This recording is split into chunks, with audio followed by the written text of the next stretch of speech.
So as many as you guys know, I do camp nursing. And one of the time I was being camp nurse for 5th graders who were going to wilderness camp outside.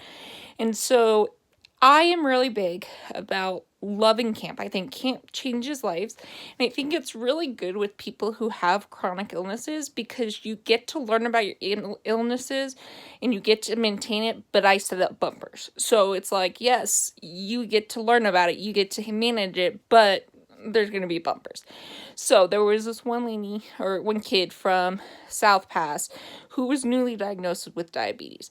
And I called her mom because her mom was freaking out. And finally I was like, hey, do you plan on your kid ever going to college?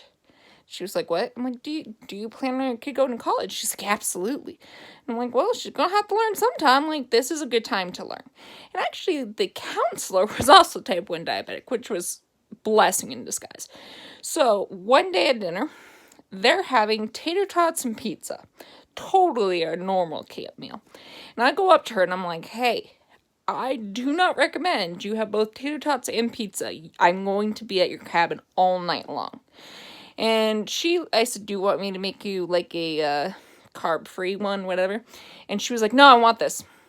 All right, you can, but you know I'm going to be there. Well, of course, her sugar spiked and then tanked.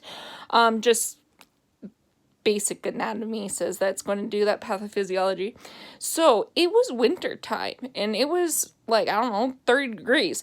So I used to have this, or I still do, but I have this giant Snuggie that's like a thick Snuggie with a hood.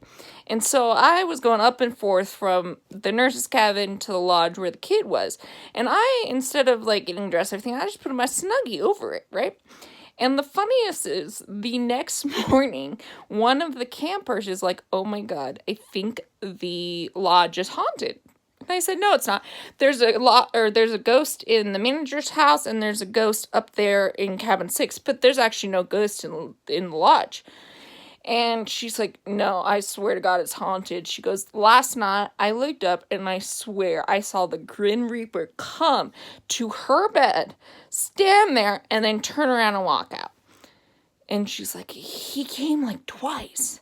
And I'm like, oops, my bad. And so I went to the counselor who was like in high school. I'm like, yeah, that's on me. I'm sorry. Have fun.